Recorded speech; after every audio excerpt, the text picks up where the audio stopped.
Damailah negeriku, jayalah bangsaku. Indonesia tanah air beta, Maluku tanah pusaka. Entahlah apa yang muncul dalam pikiran benak kita ketika mendengar slogan Langgur yang Mulia. Bagi yang cukup mengenal Langgur yang saat ini menjadi ibu kota dari Kabupaten Maluku Tenggara, Langgur yang Mulia dapat dimaknai sebagai tempat bermulanya misi Katolik di Maluku pasca VOC yang kemudian menyebar ke pelbagai wilayah di Maluku dan Papua. Atau Langgur yang Mulia dapat diartikan sebagai pusat misi Katolik dari Prefektur Apostolik hingga Vikaris Apostolik Netherlands New Guinea. Atau juga Langgur yang Mulia dapat dimaknai sehubungan dengan tempat tercurahnya darah para misionaris yang dibunuh oleh tentara Jepang. Atau mungkin juga Langgur yang Mulia dapat diartikan sebagai wilayah misi pertama dari Tarekat Misionaris Hati Kudus Yesus yang berpusat di Belanda, yang berada di luar wilayah Belanda. Entahlah, namun Langgur yang Mulia adalah judul tulisan yang dibuat oleh Monsignor Andreas Petrus Cornelius Sol M.C.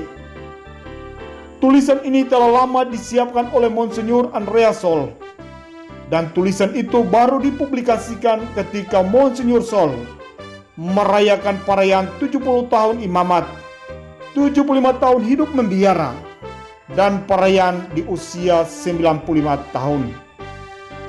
Ketika itu hendak dibuat tulisan tentang suka duka Monsignor Sol. Namun Monsignor Sol justru memilih untuk harus fokus pada tulisan Langgur yang Mulia. Tentunya judul tulisan ini tidak terlepas dari pelbagai kenyataan yang telah kita sadari tentang Langgur. Namun Langgur yang Mulia oleh Monsignor Andreas Sol adalah sebuah judul untuk sebuah tulisan yang diperuntukkan untuk menghormati, mengenang jasa para rasul awam Katolik dari Kepulauan Kei dan Kepulauan Tanimbar yang karena kesetiaan dan ketaatannya pada imannya mengikuti teladan Santo Fransiskus Xavierus yang menggenggam salib Kristus erat di dadanya hingga akhir hayat, ataupun berpegang teguh pada nasihat Pastor Matias Nans M.C. yang meninggal di Katlarat setahun sebelum tragedi berdarah di Pantai Langgur, yaitu Yanang Imtahat Tuhan Yesus ni Aigam Favusin.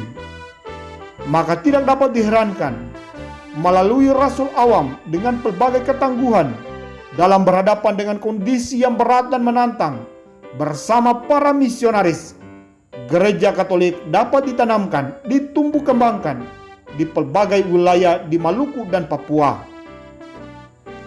Ketangguhan mereka ini dibentuk di atas tanah Langgur yang Mulia melalui karya pendidikan yang membebaskan dan memerdekakan untuk mewujudkan manusia yang manusiawi dan religius.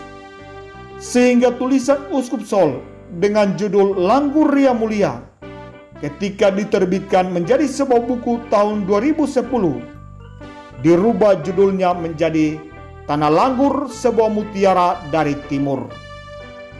Langgur yang Mulia adalah slogan untuk menghormati jasa para rasul awam yang tentunya juga menjadi gelora bagi kebangkitan awam lintas generasi.